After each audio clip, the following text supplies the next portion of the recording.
Bom, vamos direto ao ponto. Depois de atravessar o mar a pé enxuto, cantar o hino da liberdade e sobreviver àquele deserto que, convenhamos, era escaldante, o povo de Israel finalmente chega no maior ponto de virada da história deles. De repente, ali na frente do acampamento, surge o Monte Sinai. E olha, não era uma montanha qualquer. A gente está falando de um pico gigantesco, silencioso e, para ser bem sincero, absolutamente assustador no meio do nada. Nesta análise, a gente vai explorar cada detalhe do que rolou ali na base daquela montanha, um evento que literalmente transformou um bando de ex-escravos numa nação com uma missão única no mundo. E o mais fascinante aqui é a tremenda ironia dramática do momento.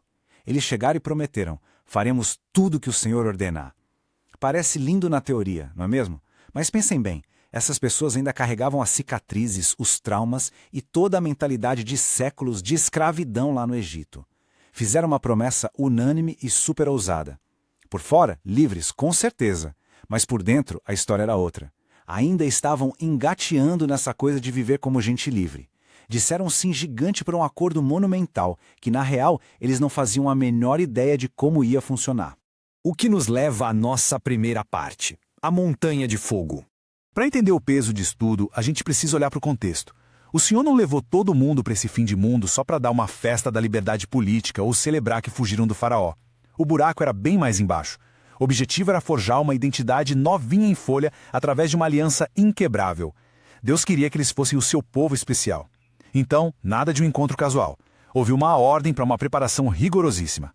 Foram 3 dias inteiros focados em purificar o acampamento, lavar as roupas e, o mais importante, uma ordem bem severa de esperar num limite demarcado em volta da montanha.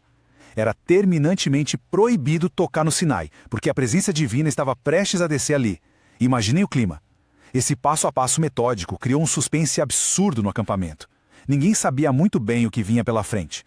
E aí, meus amigos? O céu muda completamente. O evento acontece e traz uma verdadeira sobrecarga sensorial que parece ter saído de um filme. Os céus escurecem de vez, trovões absurdos começam a ecoar pelo deserto, relâmpagos rasgam as nuvens sem parar e o som agudíssimo de uma trombeta vai ficando cada vez mais alto, vindo literalmente do nada. Para completar, uma fumaça densa engole a montanha inteira e o próprio Sinai começa a tremer violentamente. Era uma cena de dar pânico. Dava a impressão de que a própria estrutura da Terra não estava aguentando o peso da presença de Deus. E isso nos joga direto na segunda etapa, o terror e a lei. Enquanto a multidão assistia a tudo aquilo paralisada, morta de medo, uma cena impressionante acontece. Moisés caminha sozinho, indo direto para dentro daquela fumaça escura para se encontrar com o Senhor. E lá do meio desse fogo todo, a voz de Deus ecoa pelo deserto. Mas prestem atenção, não era para destruir ninguém, e sim para entregar o núcleo, a espinha dorsal de uma nova sociedade. As regras eram claríssimas, havia deveres absolutos para com Deus, rejeitar ídolos, honrar o nome dele e guardar o sábado. E também deveres inegociáveis para com o próximo, proteger a vida, a propriedade e a verdade. Daí vem as proibições de assassinato, roubo, mentira e cobiça. O pulo do gato aqui é o seguinte: a gente não pode olhar para isso como uma listinha chata de proibições.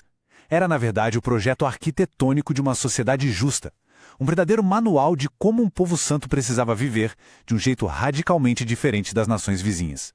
Mas olha, a experiência de ouvir e ver tudo aquilo foi simplesmente esmagadora para o povo. Aquele fogo contínuo e os estrondos fizeram os israelitas recuarem em pânico absoluto. O terror bateu tão forte que eles imploraram para Moisés ser o único mediador dessa conversa. O medo de ouvir a voz do Criador diretamente era tão surreal que eles tinham certeza absoluta de que iriam cair mortos ali mesmo. Moisés precisou intervir, dar aquela acalmada no pessoal e explicar que a intenção divina era inspirar respeito e obediência, e não fulminar todo mundo.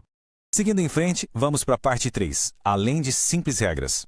Depois de todo esse terror e choque inicial, a comunicação muda de tom e passa para o repasse de leis sociais bem específicas. Faz sentido, né? Pensem que, depois de séculos vivendo como uma classe escravizada e sofrendo abusos todo santo dia, Israel precisava de uma verdadeira alfabetização sobre o que de fato significava a palavra justiça. E o contraste dessa nova aliança com as normas do mundo antigo é gritante. Naquela época, o normal era a vingança descontrolada, os fortes esmagando os fracos impunemente. Mas os termos dessa nova aliança bateram de frente com isso, priorizando de forma incrível a compaixão e a responsabilidade civil. As leis divinas cravaram que a punição tinha que ser medida e proporcional e que aquelas pessoas normalmente esquecidas ou abusadas pela sociedade, como os órfãos, as viúvas, os estrangeiros e os pobres, tinham um valor imenso e mereciam proteção ativa, um baita avanço.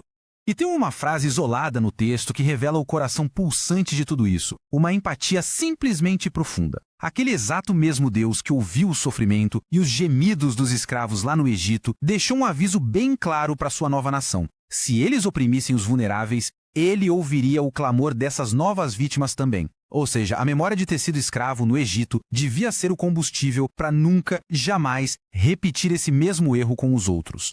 Fica muito claro que seguir a Deus não era só uma questão de ir lá e oferecer um sacrifício no altar no final de semana. Significava fidelidade prática, no dia a dia mesmo.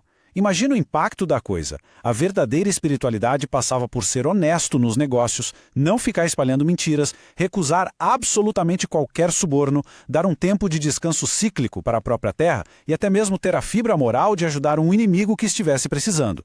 E atrelada a esse estilo de vida ético, vinha uma promessa fortíssima, a presença de um anjo para guiar, proteger contra os inimigos e levar o povo a salvo até a terra prometida. O que nos leva à quarta parte do nosso estudo. O selo da aliança. Depois de escutar todas essas leis e promessas, chegamos ao momento mais solene de toda essa jornada. Cada palavra falada precisava ser oficializada num pacto sagrado e muito sério ali no pé da montanha cheia de fumaça. E rolou um procedimento bem metódico em 4 passos. Primeiro, construíram um altar na base do monte. Depois, apresentaram os sacrifícios. Logo em seguida, rolou a leitura pública do chamado Livro da Aliança, com todo mundo ouvindo e o povo, mais uma vez, concordou em uníssono. Por fim, o ato que mais chama a atenção, aspergiram o sangue sobre o próprio povo. Para a cabeça do mundo antigo, essas etapas rituais tinham um peso enorme. Foram elas que, oficialmente, pegaram aquele grupo de fugitivos sem rumo e os transformaram no povo exclusivo da aliança com Deus. O contrato literalmente foi assinado com sangue. E agora entramos na penúltima fase, a visão da glória. Logo depois dessa cerimônia tensa, a narrativa entrega uma das cenas mais surreais e de cair o queixo de todo o texto. Moisés sobe um trecho da montanha acompanhado de Arão e dezenas de líderes de Israel. E lá em cima, por incrível que pareça, eles têm uma visão absolutamente deslumbrante da glória do Senhor. E o mais maluco, eles sobrevivem para contar a história. A descrição tenta até traduzir o intraduzível. Debaixo da presença divina, parecia ter um piso todo feito de safira brilhante, tão puro e claro quanto o próprio céu. E no meio desse ambiente que transcende a nossa realidade, os líderes sentem uma paz inexplicável. Bem longe de todo aquele terror e dos relâmpagos lá embaixo, ali no alto, eles comem e bebem na presença de Deus. Um símbolo pesadíssimo de comunhão, aceitação total e muita, muita paz. Mas nem todas são flores, e vamos para a nossa última parte, a semente da dúvida. Pois é, a calmaria dura muito pouco. A história engata num suspense dramático altíssimo de novo. Moisés recebe um chamado para subir ainda mais, para o topo da montanha. Ele avança e simplesmente desaparece no meio de uma nuvem densa. Para quem estava lá embaixo, essa nuvem parecia um incêndio implacável queimando o topo do Sinai. E aí, 40 dias e 40 noites. Vamos deixar o peso desse número assentar um pouquinho. Foi um período de silêncio absoluto, daquele tipo que chega a ser agonizante para quem está esperando. O homem que tirou todo mundo do Egito sumiu dentro do inferno de chamas lá no alto e não dava nem sinal de vida. E é exatamente durante esse longo e torturante silêncio que a tragédia ganha raiz no acampamento. A gente consegue ver direitinho a anatomia de um colapso psicológico e espiritual acontecendo em massa. A demora infinita, sem nenhuma notícia, gera, primeiro, um baita medo de abandono. Esse medo logo apodrece e vira uma dúvida generalizada sobre todas aquelas promessas e a aliança que mal tinha sido feita. E como a natureza humana detesta o vazio, adivinhem só, essa dúvida escancara a porta para os velhos hábitos, para a idolatria que eles conheciam tão bem no Egito. Aquela fé que parecia de ferro derreteu igual manteiga sob a pressão de simplesmente não ter o líder por perto. O que traz a gente para a grande reflexão final desta análise. O que realmente acontece com a lealdade do ser humano quando aquele esplendor todo aterrorizante de uma montanha em chamas dá lugar a semanas de um silêncio absurdo e uma espera sem respostas? É um ponto que cutuca bem lá no fundo da nossa natureza, não é mesmo? Essa dificuldade gigante de lidar com o silêncio é exatamente o que vai preparar o terreno para uma das traições mais chocantes da história, o bezerro de ouro, rasgando em pedaços o contrato que eles acabaram de assinar. Mas claro, os detalhes desse desastre ficam pendentes para os próximos capítulos dessa jornada.